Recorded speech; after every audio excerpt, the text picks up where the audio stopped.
Pinabubusisi ng United Nations ang Anti-Disaster and Risk Reduction Plan ng Pilipinas matapos sa mga serye ng kalamidad noong nakarang taon. Ayon kay Margareta Wahlstrom, Anti-Disaster Representative ng UN, 5 buwan matapos ang pananalasa ni Sendong sa Cagayan de Oro at Iligan, dapat na nakapaglatag na ang pamahalaan ng mga panibagong hakbang para mapigilan ang kahalintulad na pangyayari. To look into what can local governments do. You do have now an excellent legal framework for disaster risk reduction, response and prevention.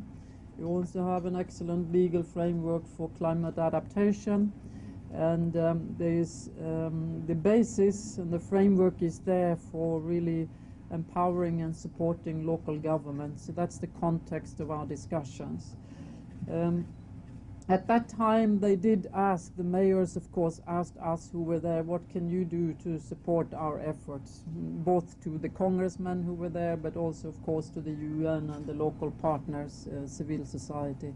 And there was a commitment to accompany this process to really realize so many of the opportunities that are embedded in the legislation. Ayon naman kay Senator Loren Legarda, mula noong 2007, tumaas ng 50% ang bilang ng mga kalamidad na naranasan ng bansa. Sa 302 kalamidad sa buong mundo, 33 dito ang dinanas ng bansa, nakapagdulot ng 26 billion peso damage at bumiktima ng 15 milyong kababayan natin. Mas mataas ito sa anumang bansa sa mundo at mas mataas kaysa sa 14.5 million displaced noong 2006. We have in the Philippines the two best laws, not in Asia, not only in ASEAN, not in Asia Pacific, but in Margareta's words, and she will may repeat it, in the world.